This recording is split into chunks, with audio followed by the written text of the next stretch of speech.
comment tenir dans la tempête. Dieu ne nous a jamais dit qu'on n'en aurait pas. Amen. La bonne nouvelle, c'est que tu auras Dieu dans la tempête. Vous aurez des tribulations dans le monde. Mais prenez courage, j'ai vaincu le monde. Tu domines la tempête. Et si elle est là, il y a un rendez-vous de toi au milieu de la tempête. Dans ta tempête, tu as un rendez-vous avec Dieu. Dans toutes les tornades, alors je ne suis pas géologue, je ne sais plus comment on dit pour les gens de la météo, la météorologue. Au milieu de la tornade, vous savez que le cœur de la tornade est toujours calme. Vous saviez ça? Vous avez tout qui vole, mais au milieu, il n'y a rien qui vole. Au milieu de ta tornade, tu as un rendez-vous avec Dieu. Toute personne dans la Bible qui passe par une tempête a un rendez-vous avec Dieu. Élie, il est en pleine dépression, il va au bord d'une rivière, puis il se laisse mourir, il dit à Dieu, tue-moi. Et Dieu se pointe là.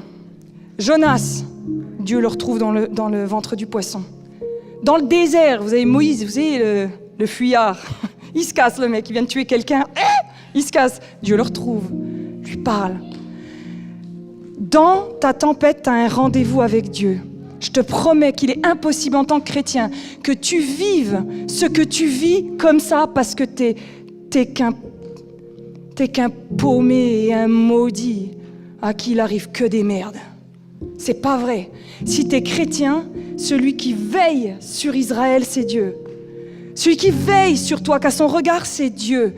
Et s'il y a une tempête, c'est qu'il y a une raison et que cette raison, tu dois trouver Dieu. Tu dois aller passer du temps avec Dieu et lui dire, me voici Seigneur, je viens au rendez-vous. Parce que comme je vous ai dit, c'est pas votre santé que cherche le diable, c'est pas votre argent, c'est pas votre couple, c'est pas ça. Ce qu'il veut, c'est ce rendez-vous avec Dieu que tu ne l'aies jamais.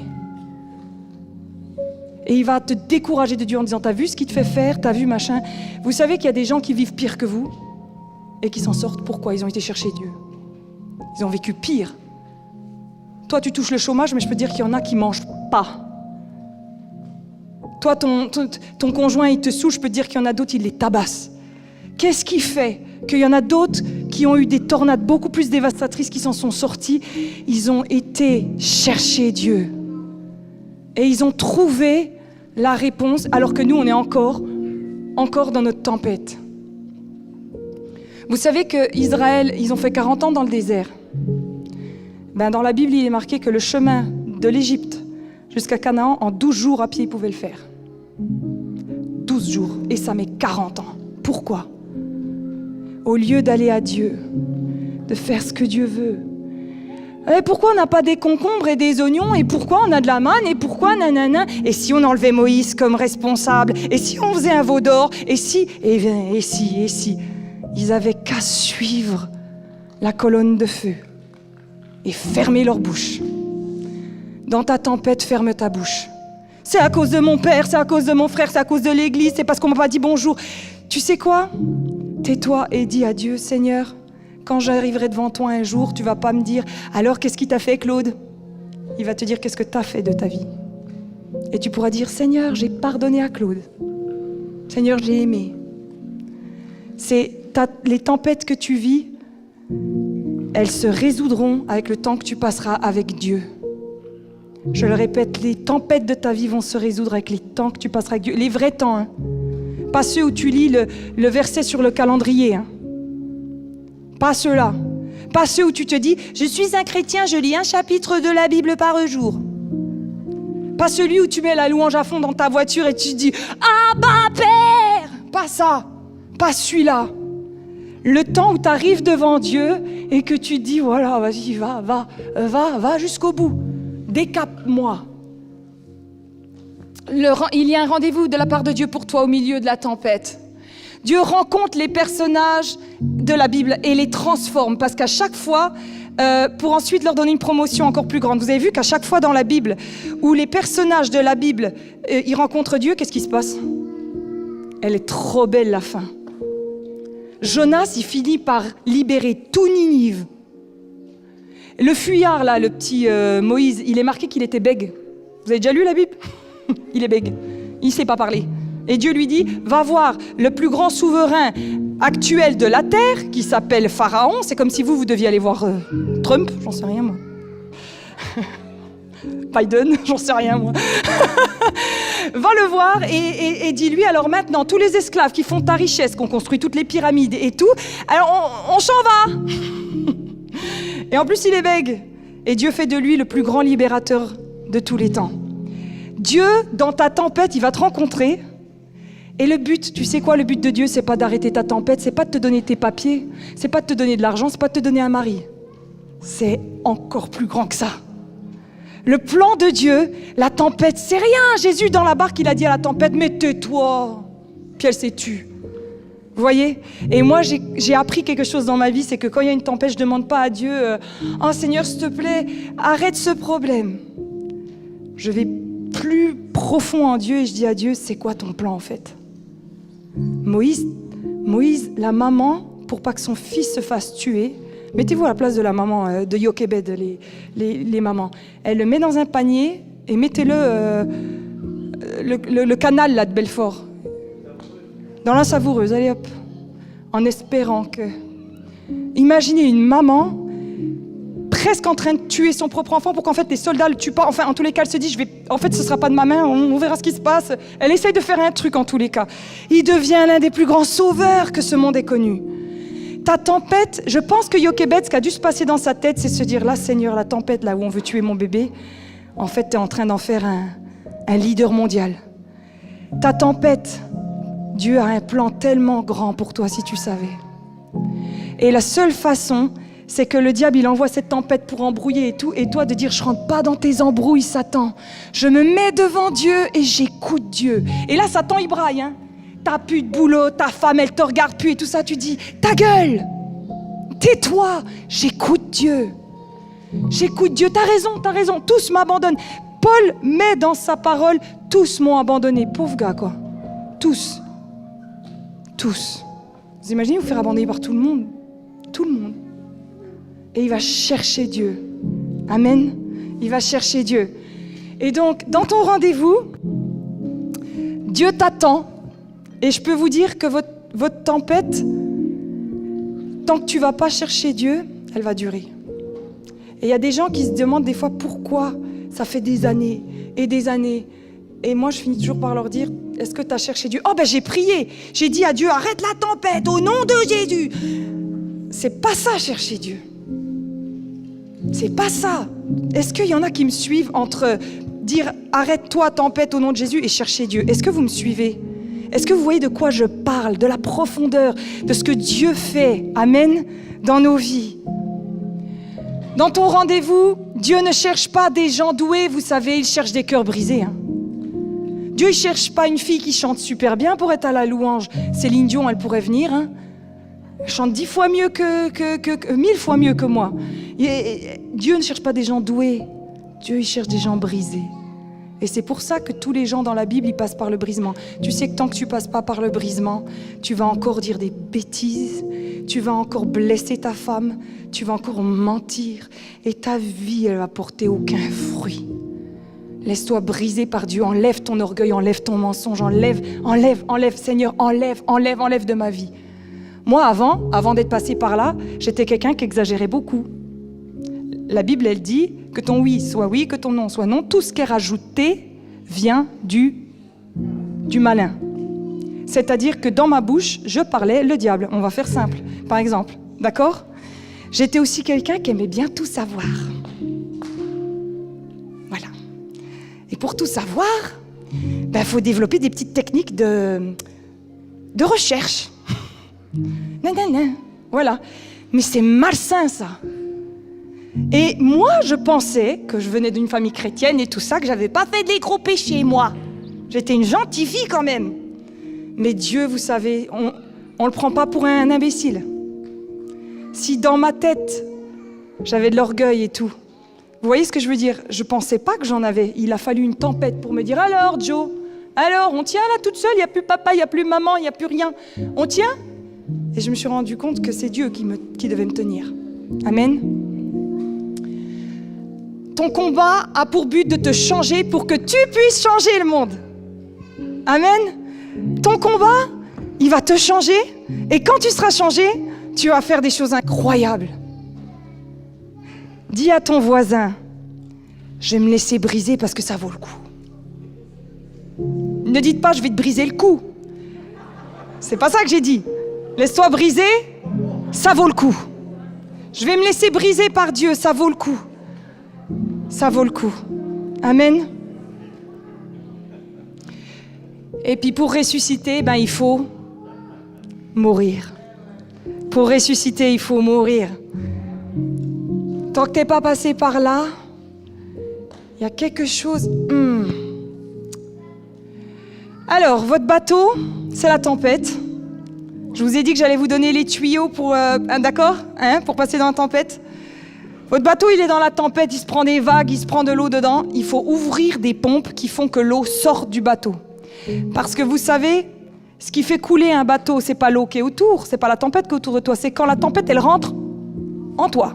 C'est quand l'eau est dans le bateau que le bateau coule. Vous avez une tempête, je suis d'accord avec vous, je ne vais pas le nier et dire mais non, t'as pas de tempête. Moi, ce que je veux, c'est m'assurer que votre bateau ne coule pas. Première étape, c'est quand je suis dans mon bateau, on l'a vu, c'est l'acceptation, dire ok, il y a un problème, c'est vrai. Première étape. Maintenant, qu'est-ce que je fais? Voilà, je l'ai marqué, ce qui fait couler ton bateau, c'est pas l'eau autour, c'est l'eau qui rentre dedans. Assure-toi que les problèmes qu'il y a dans ta vie ne sont pas en train d'affecter ton âme. Vous avez déjà vu des gens, des hommes de Dieu et tout, vous avez l'impression qu'il y a la tempête partout autour d'eux, et eux, ils sont tranquilles. Vous avez déjà vu ça? C'est beau, hein? Vous prenez, j'aime beaucoup cette missionnaire au Mozambique, Heidi Baker, elle est au milieu de plein d'orphelins qui meurent de faim et tout, et elle marche au milieu d'eux avec beaucoup de paix, parce qu'elle sait que Dieu va faire quelque chose. Elle n'est pas là en disant « Oh, les pauvres gosses, oh, c'est horrible !» Non, elle est là. La paix de Dieu. Amen. La paix de Dieu. Alors la première pompe, c'est le réma de Dieu. Le réma de Dieu, c'est quoi? C'est la parole que Dieu va te donner quand tu seras à genoux dans ta chambre et il va te parler. Il va te parler. Il est écrit, l'homme ne vivra pas de pain seulement, mais de toute parole qui sort de la bouche de Dieu. Écoute-moi, quand tu es dans une tempête, il ne faut pas que manger et bien cuisiner. Il te faut la parole de Dieu. Tu ne peux pas vivre que d'une chose. Tu vas croire que tu vis parce que tu n'es pas en train de mourir, mais en fait, tu vis qu'à moitié ta vie. Il te faut une parole de Dieu. C'est quoi une parole de Dieu? C'est une parole prophétique pour tous ceux qui ne croient pas au prophétique. S'il vous plaît, réveillez-vous. S'il vous plaît. Le prophétique, c'est quoi? C'est Dieu qui te parle pour toi aujourd'hui, maintenant. Est-ce que tu peux me donner mon sac, Pierre, s'il te plaît? Il est lourd. Je vais vous montrer. Il est marqué dans le réma de Dieu. J'ai recueilli tes paroles et je les ai dévorées. Tes paroles ont fait la joie et l'allégresse de mon cœur. Vous savez ce qui se passe quand vous avez un réma de Dieu? Ton cœur commence à être dans la joie. C'est-à-dire que pendant que j'étais à genoux, le Seigneur a commencé à me parler de trucs, à ce quoi il m'appelait et tout. Et écoutez, je disais à Pierre, j'ai l'impression d'être schizophrène. J'ai la tempête, mais j'ai la foi. Ça commençait à venir en moi. Dieu me disait ce qu'il voulait faire en moi. Il me parlait de ce qu'il voulait faire pour l'Église. Et ça commençait à grandir. Et tu sais quoi? Si le diable, il a pu ton cœur, il sait qu'il a pu la tempête. Dans peu de temps, la tempête s'est arrêtée. Ça commence dans ton cœur. Et quand ton cœur est en paix, tu peux dire paix à la tempête. Tu ne peux pas donner à la tempête ce que tu n'as pas en toi. Amen. Donc je voudrais vous montrer... je vous ai dit que j'allais vous montrer des choses de ma vie. Ça,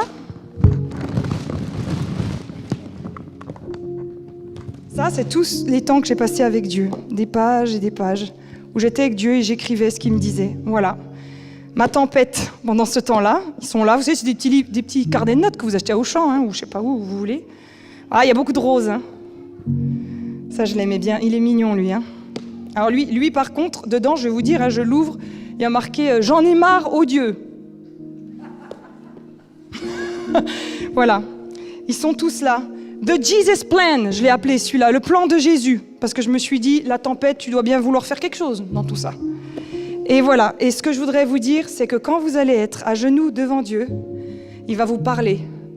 Et vous l'écrivez. Vous l'écrivez. La parole de Dieu, elle dit, « Ainsi parle l'Éternel Dieu d'Israël, écris dans un livre toutes les paroles que je t'ai dites. » Et vous savez quoi? J'ai pas pris de cachet d'antidépresseurs et j'ai rien contre pour des gens qui en ont besoin hormonalement ou quoi, mais j'aurais pu être une très bonne candidate, en tous les cas un anti-anxiolytique. Ça a été ça mon antidépresseur.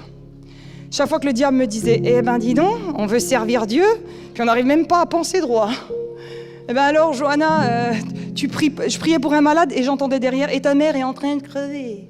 Vous savez, hein? Alors je prenais ça.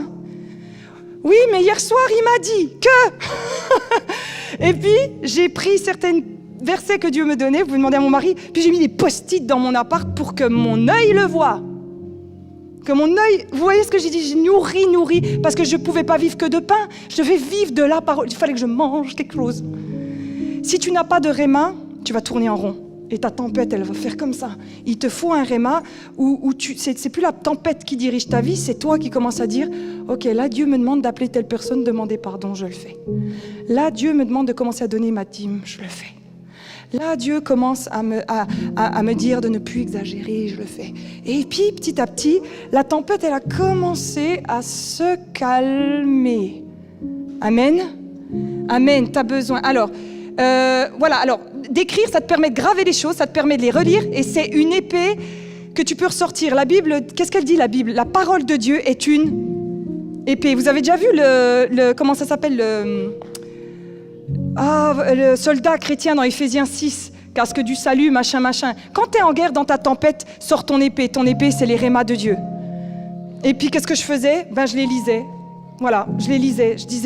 Je disais à l'ennemi, parce que c'est marqué dans la parole de Dieu, l'épée, elle coupe esprit et âme. Moi, j'avais besoin de la pensée de l'esprit. Donc, quand mon âme, elle angoissait et tout, je disais, attends, mon âme, je ne vais pas mourir de cette maladie puisque Dieu a prévu que je le serve.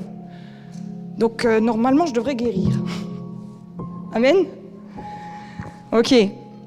Les rémas. Alors, ce n'est pas la tempête qui détermine où tu en es, c'est ce que nous avons fait durant la tempête. Ce n'est pas la tempête qui fait les choses, c'est notre attachement à la parole de Dieu. Pendant la tempête, si tu cherches Dieu, c'est toi qui vas donner le ton, tu deviens acteur. Si tu passes pas de temps avec Dieu, du vrai temps, je te promets, je te retrouve dans 10 ans avec le même problème. Le même problème. Et tu vas me dire, mais moi je viens à l'église depuis 20 ans et puis j'ai toujours pas... Et quand les gens disent ça, la première chose que je leur dis, est-ce que tu as un réma de Dieu? Un quoi? Est-ce que tu as cherché Dieu? Est-ce qu'il t'a donné une promesse, une parole sur laquelle... Vous savez ce que ça fait les rémas de Dieu? Tu sens la promesse, tu la vis avant même qu'elle existe. Qu'est-ce qu'elle dit la parole de Dieu? La foi, c'est quoi?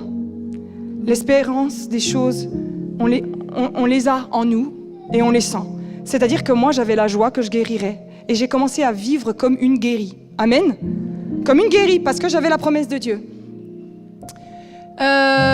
Tu gagnes ou tu perds au milieu de la tempête par rapport à ton écoute.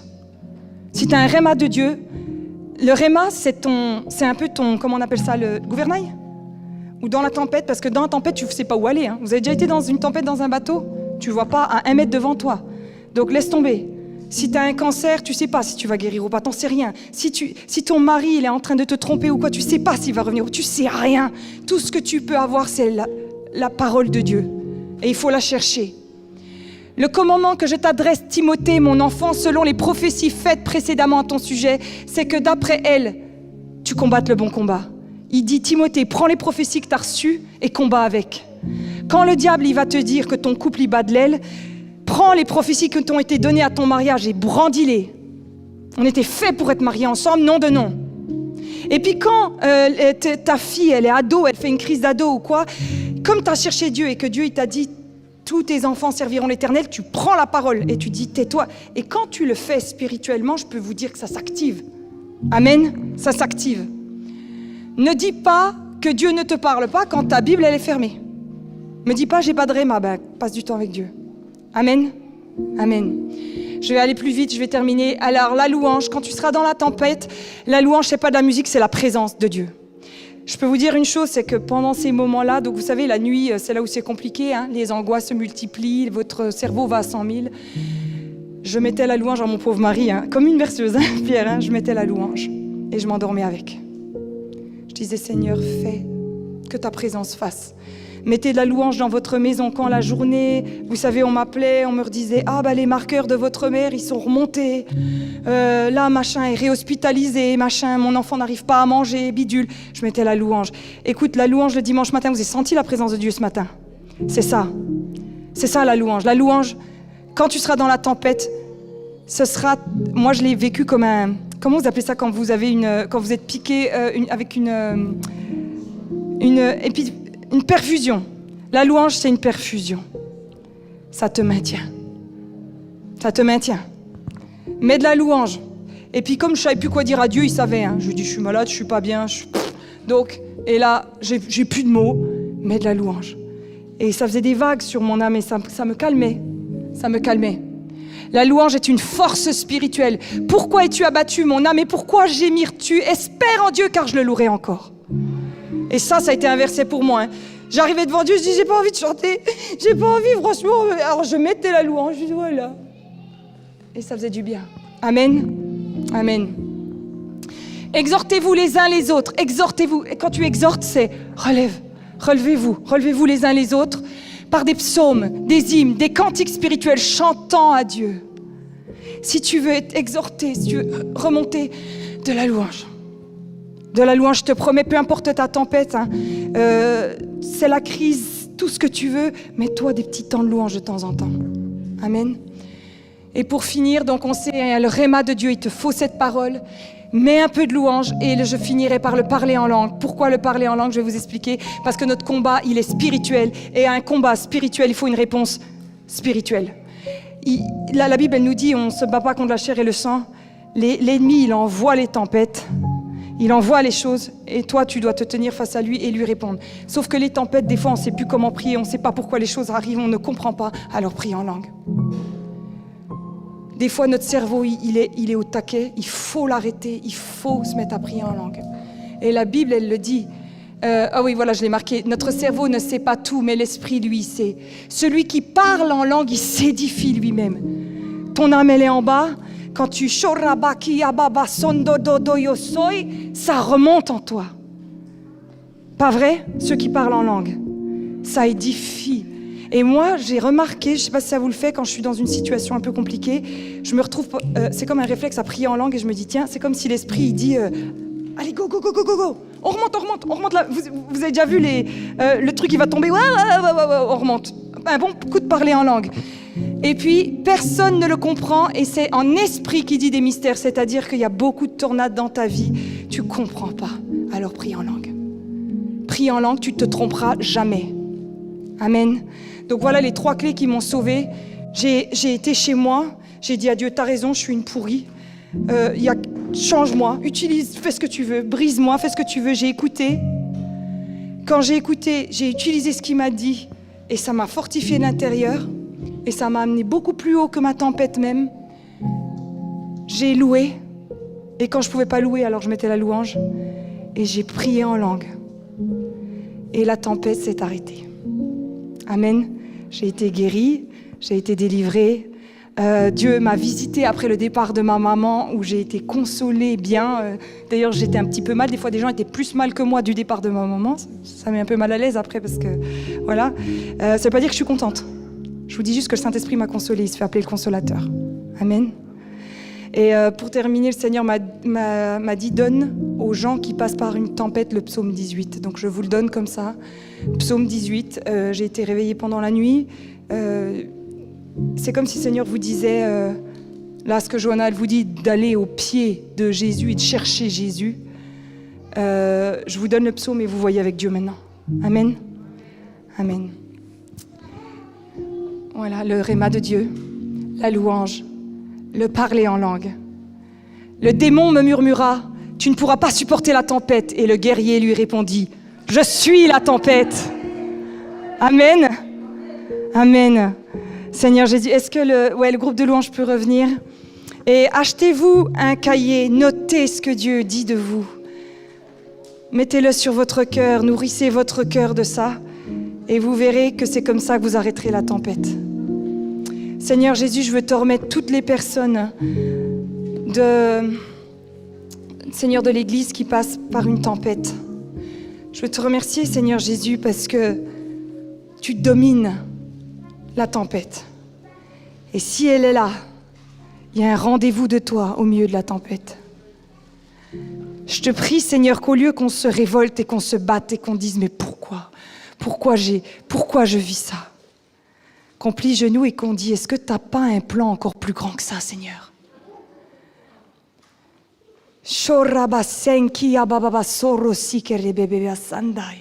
Merci Jésus, merci parce que dans la tempête, en fait, parfois c'est même la meilleure chose qui peut nous arriver. Merci Jésus, parce qu'avec toi on ressort plus que vainqueur. Merci Jésus parce qu'il n'y a rien au-dessus de tes forces. Et je prie dans le nom de Jésus que toute personne qui a du mal à entendre Dieu, qui n'est pas prophétique, que l'esprit de prophétie vous tombe dessus ce matin dans le nom de Jésus. Si vous voulez recevoir l'esprit prophétique, mettez juste vos mains comme ça. Dites, j'ai besoin du réma de Dieu. J'ai besoin du GPS de Dieu pour sortir de ma tempête. Ne te bats pas, ne choisis pas toi-même par où tu vas aller. Écoute la voix. Écoute la voix et ne crée pas, amen, ne crée pas une deuxième tempête à la première. Si tu as de la dépression, alors ne te réfugie pas dans l'alcool. Si tu sens la solitude, si ta tempête c'est la solitude, ne va pas dans les bras d'un garçon qui n'est pas de Dieu. Ne crée pas une deuxième tempête dans ta vie. Suis la voix de Dieu. Seigneur, je te prie que le cœur qui est confus, l'oreille qui n'arrive pas à t'entendre se débouche ce matin dans le nom de Jésus. Dans le nom de Jésus. Et même si tu as des enfants, même si tu as un boulot et tout, tu peux toujours passer du temps avec Dieu. Dieu te le rendra ce temps.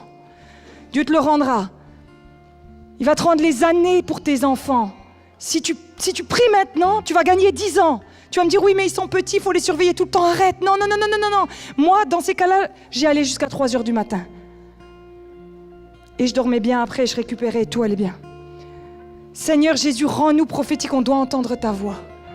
On doit entendre ta voix, Seigneur. L'homme ne vivra pas de pain seulement, mais de toute parole qui sort de la bouche de Dieu. Il nous faut une parole de toi, Seigneur. Il faut que tu nous parles. Il faut que tu nous parles, Jésus. Seigneur, merci pour la louange. Merci pour la présence de Dieu. Merci, Seigneur, pour le parler en langue. Amen. Il y en a qui se mettent à parler en langue, allez-y. Parlez en langue. Parlez en langue. Fortifiez-vous de l'intérieur au milieu de votre tempête. Sombaya shikatara sendoro soke bebe. Yamama sondoro kia baba seya rashikere bebe sondoro soke bebe soe. Raba sinderia kababa sondoro shikere bebe sondoro soe. Shoraba sinderia karababa sondoro shikere bebe sondo. Raba sindara baba soe.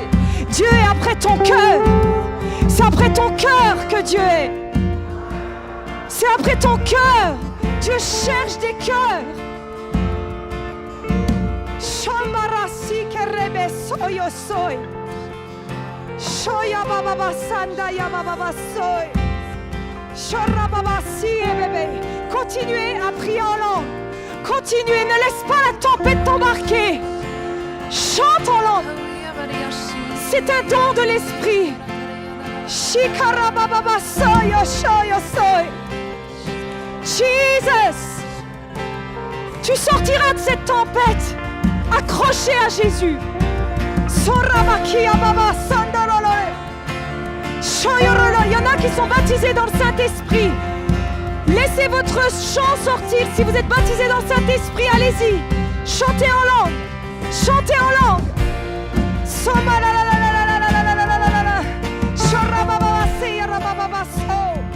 Merci Jésus.